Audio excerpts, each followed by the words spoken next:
서울 한복판의 대형 백화점 앞 허름한 잠바를 입은 백발의 노인이 천천히 걸음을 멈춥니다. 이영만, 80평생을 살아온 그의 눈앞에 우뚝 선 건물은 그저 화려한 백화점이 아니었죠. 건물 정면에 새겨진 세민그룹이라는 로고를 바라보는 이영만의 시선에는 복잡한 감정이 스며들어 있었습니다. 60년 전 이곳은 그가 3명의 절친한 친구들과 함께 꿈을 키워나간 터전이었어요.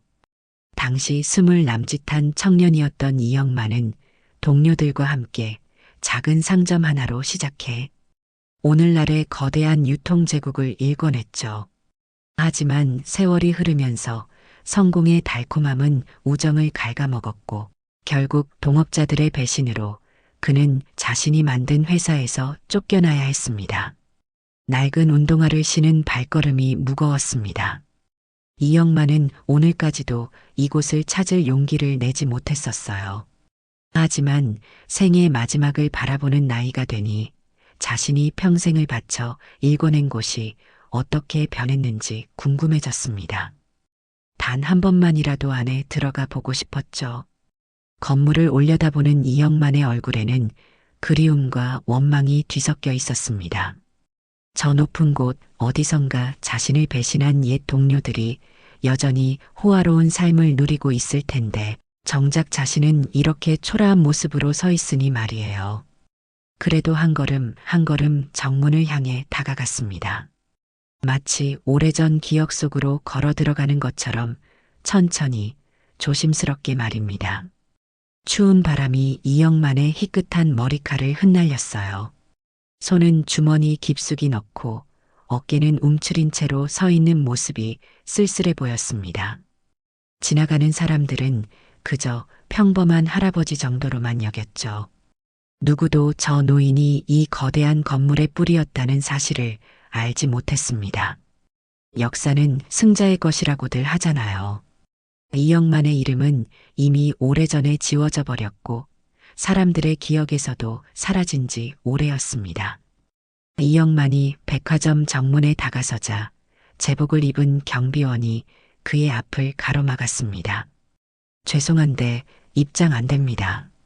차가운 시선으로 이영만을 위아래로 훑어보는 경비원의 눈빛에는 경계심이 가득했어요. 허름한 옷차림의 노인이 고급 백화점에 들어가려 한다는 것 자체가 의심스러웠던 거죠. 잠깐만, 내가 이 회사를 만든 사람이야. 안에 들어가서 좀 보고 싶어서 그러는데. 이영만의 목소리는 떨리고 있었습니다. 자신도 모르게 나온 말이었지만 진심이 담겨 있었어요. 하지만 경비원은 조롱하듯 웃으며 고개를 저었습니다. 아, 그런 얘기 정말 많이 들었어요. 하루에도 몇 번씩 그런 분들 오세요. 주변 사람들이 하나둘 모여들기 시작했습니다. 백화점 앞에서 벌어지는 실랑이를 구경하려는 사람들의 시선이 이영만에게 쏠렸죠. 저 할아버지, 뭔가 이상해. 정신이 좀 안 좋으신 것 같은데. 수군거리는 소리들이 들려왔어요. 이영만의 얼굴이 붉어졌습니다. 창피함과 분노가 동시에 밀려왔죠. 정말이야, 내가 여기 창업자 중 한 명이라고. 이영만이라는 이름 들어봤을 거 아니야? 절박한 목소리로 말하는 이영만을 보며 경비원은 더욱 단호해졌습니다. 할아버지, 이러시면 안 됩니다. 다른 고객분들께 피해가 돼요. 다신 오지 마세요. 영업 방해하지 마시고요. 사람들의 웃음소리가 들렸어요. 누군가는 휴대폰으로 영상을 찍고 있었고 또 누군가는 친구에게 전화를 걸어 여기 이상한 할아버지가 있다고 말하고 있었습니다. 이영만은 자신이 서 있는 곳이 지옥처럼 느껴졌어요. 평생을 바쳐 일궈낸 터전에서 이런 모욕을 당하다니 가슴이 미어지는 것 같았습니다. 바로 그때 검은색 고급 승용차 여러 대가 백화점 앞에 줄지어 섰습니다. 뒷좌석에서 내린 중년 남성은 세민그룹의 회장 윤세진이었어요. 정기점검차 백화점을 방문한 그는 평소와 다른 분위기를 감지했습니다. 정문 앞에 사람들이 모여 있고 웅성거리는 소리가 들려왔거든요. 회장님, 저쪽으로 가시죠. 비서가 다른 출입구를 안내하려 했지만 세진은 고개를 저었습니다. 잠깐, 저기 무슨 일이야? 호기심이 생긴 세진은 직접 현장으로 발걸음을 옮겼어요. 사람들 사이에서 들려오는 대화가 그의 귀에 들어왔습니다. 방금 저 할아버지, 여기 창업자래. 말도 안 돼. 저렇게 허름한 사람이 어떻게 정신이 좀 이상하신 것 같아. 사람들의 말을 듣던 세진의 표정이 굳어졌습니다. 창업자라는 단어가 그의 마음을 찌르고 지나갔어요. 혹시나 하는 마음에 인파를 뚫고 앞으로 나아갔습니다. 경비원들은 세진을 보자 급히 인사를 했습니다. 회장님, 죄송합니다. 저희가 처리하겠습니다. 하지만 세진의 시선은 온통 그 노인에게 쏠려 있었어요. 뒷모습만 봐도 뭔가 익숙한 느낌이 들었습니다. 어디서 본 것 같은데 정확히 기억이 나지 않았죠. 잠깐. 세진이 손을 들어 경비원들을 제지했습니다. 그리고 천천히 노인에게 다가갔어요. 이영만은 사람들의 시선을 견디지 못하고 돌아서려던 참이었습니다. 등을 돌린 순간 세진과 마주쳤죠. 그 순간 세진의 눈이 커졌습니다. 분명히 어디서 본 얼굴이었어요. 하지만 언제, 어디서 봤는지 확실하지 않았습니다. 직감적으로 뭔가 중요한 순간이라는 것을 느낀 세진은 조심스럽게 입을 열었습니다. 혹시 성함이 어떻게 되십니까? 떨리는 목소리였어요. 이영만은 놀란 표정으로 세진을 바라봤습니다. 이 젊은 사람이 왜 자신에게 존댓말을 하는 걸까? 주변 사람들도 당황한 표정이었죠. 이영만입니다. 노인의 대답을 들은 순간 세진은 그 자리에서 얼어붙었습니다. 이영만. 그 이름이 천둥처럼 그의 머릿속을 울렸어요. 어머니가 돌아가시기 전까지 수없이 들려주던 이야기 속 주인공이었습니다. 세민그룹의 진짜 창업자, 아버지의 은인이자 이 모든 것의 시작점이었던 바로 그 사람이었죠. 세진은 사람들이 보는 앞에서 무릎을 꿇고 고개를 깊숙이 숙였습니다. 완전히 머리가 바닥에 닿을 정도로 말이에요. 이영만 선생님, 정말 선생님 맞으십니까? 주변이 순식간에 조용해졌습니다. 방금까지 시끄럽게 수군거리던 사람들이 모두 입을 다물었어요. 경비원들의 얼굴은 새하얗게 질렸습니다. 어머니 유언이었습니다.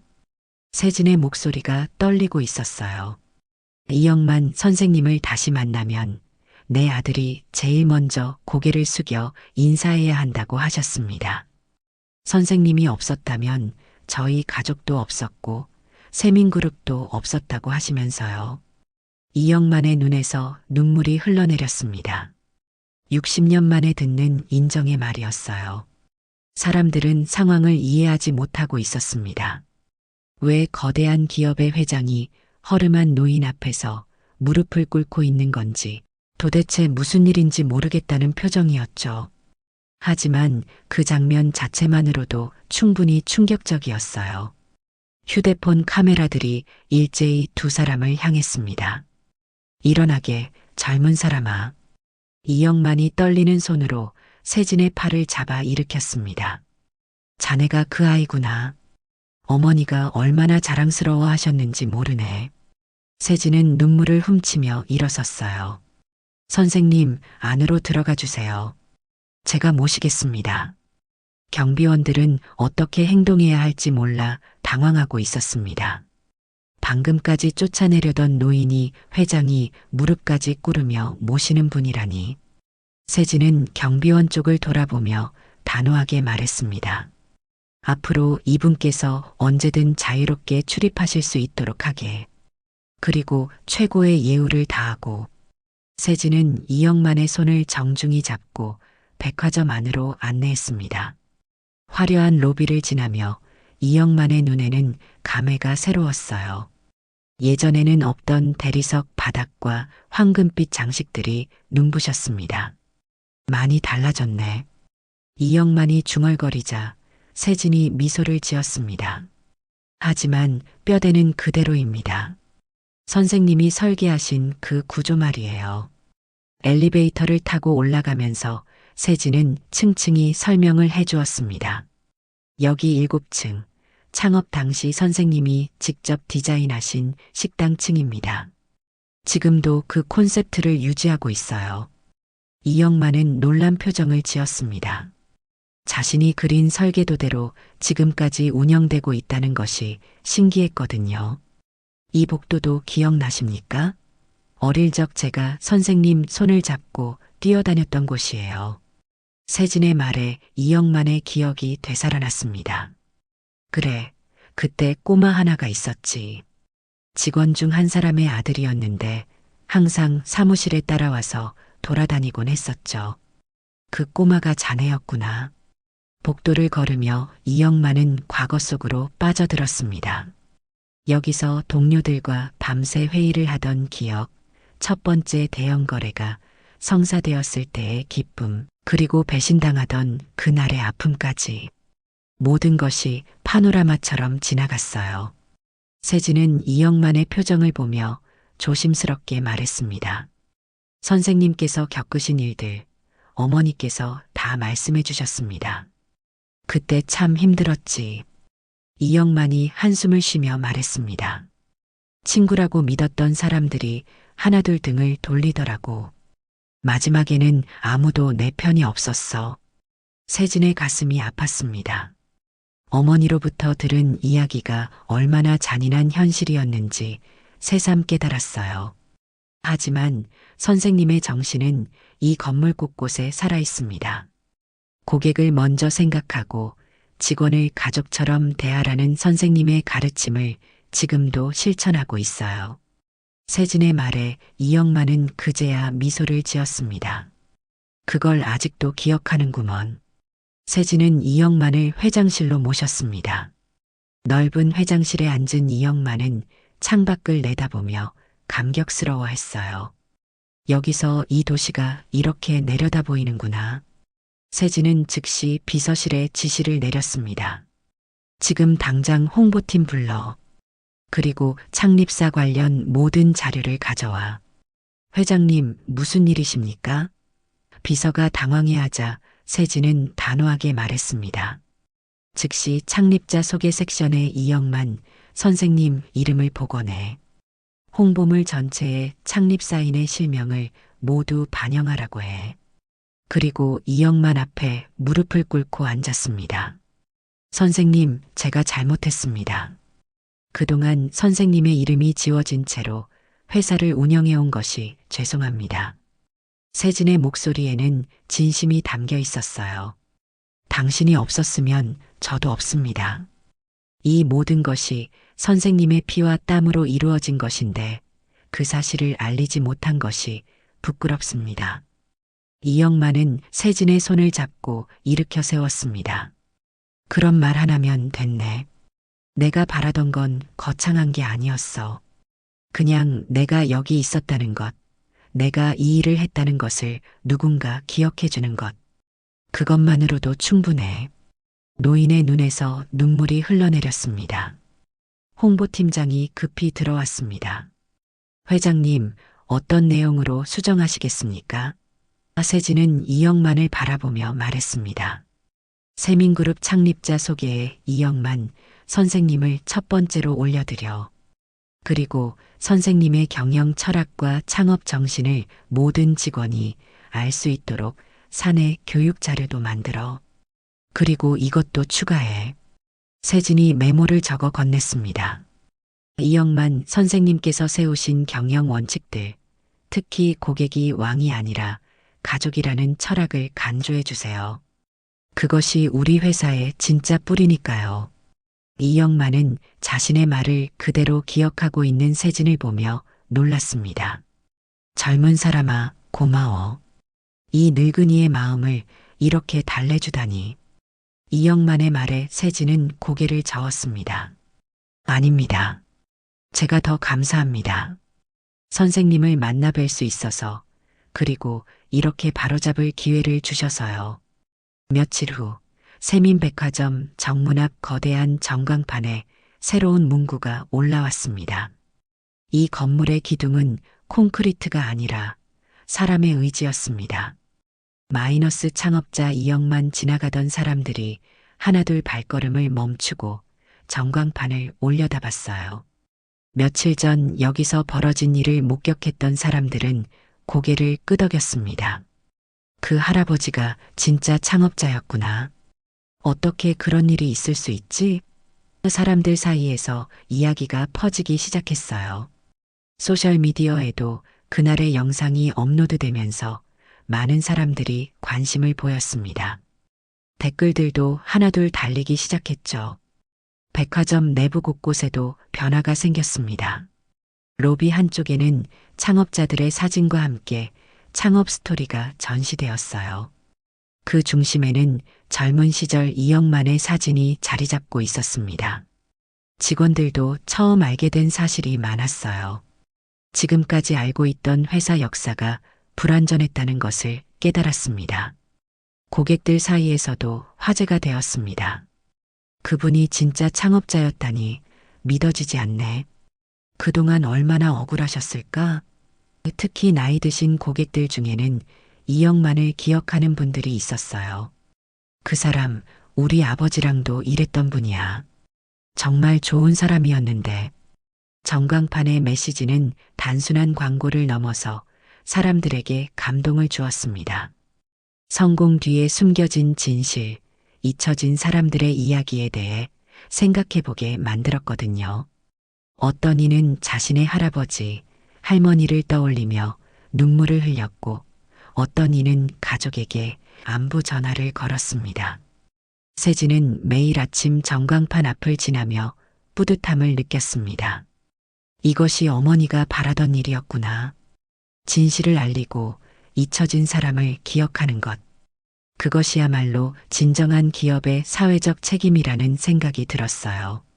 이영만 선생님의 정신이 이제야 제대로 빛을 발하고 있다는 확신이 들었습니다. 따스한 햇살이 내리쬐는 어느 날 이영만은 다시 백화점 앞 벤치에 앉아 있었습니다. 이번에는 아무도 그를 쫓아내지 않았어요. 지나가는 직원들이 정중하게 인사를 드렸고 경비원들은 먼저 다가와 안부를 물었습니다. 선생님, 오늘 컨디션은 어떠십니까? 벤치 옆에 세진이 조용히 앉았습니다. 따뜻한 음료 2잔을 들고 온 거였어요. 선생님, 오늘은 어떤 층부터 둘러보실래요? 세진의 물음에 이영만은 미소를 지었습니다. 1층부터지. 내가 맨 처음 쓸던 그 바닥부터 말이야. 두 사람은 천천히 백화점 안으로 들어갔습니다. 1층 화장품 코너를 지나며 이영만이 말했어요. 여기가 처음 시작한 자리야. 작은 테이블 하나로 시작했었는데. 세진은 그 이야기를 들으며 상상해 봤습니다. 젊은 시절의 이영만이 이 자리에서 꿈을 키워가던 모습을 말이에요. 엘리베이터를 타고 각 층을 둘러보며 이영만은 과거의 기억들을 들려주었습니다. 2층에서 첫 번째 정장을 팔았지. 그때 얼마나 기뻤는지 몰라. 3층 가전제품 코너에서는 고객이 불만을 제기했을 때 어떻게 해결했는지도 기억나네. 각 층마다 소중한 추억이 깃들어 있었어요. 직원들도 하나둘 인사를 드리러 왔습니다. 선생님, 저희가 지금 이 일을 할 수 있는 것도 선생님 덕분입니다. 선생님의 경영 철학을 배우고 싶습니다. 젊은 직원들의 진심 어린 말에 이영만은 감동했어요. 자신의 정신이 이렇게 젊은 세대에게 전해진다는 것이 기뻤습니다. 옥상 정원에 올라가 도시를 내려다보며 이영만이 말했습니다. 이제 마음이 편안해졌네. 내가 살아온 흔적이 이렇게 남아있고 사람들이 기억해주고 있으니까 말이야. 세진은 고개를 끄덕이며 답했습니다. 선생님의 정신은 앞으로도 계속 이어질 겁니다. 저희가 지켜나가겠습니다. 해가 저물어가는 시간, 두 사람은 다시 벤치에 앉았습니다. 이영만은 만족스러운 표정으로 백화점 건물을 바라봤어요. 고마워, 젊은 사람아. 이 늙은이에게 이런 선물을 줘서. 세진은 고개를 저으며 답했습니다. 저야말로 감사합니다. 선생님을 통해 진짜 가치가 무엇인지 배웠습니다.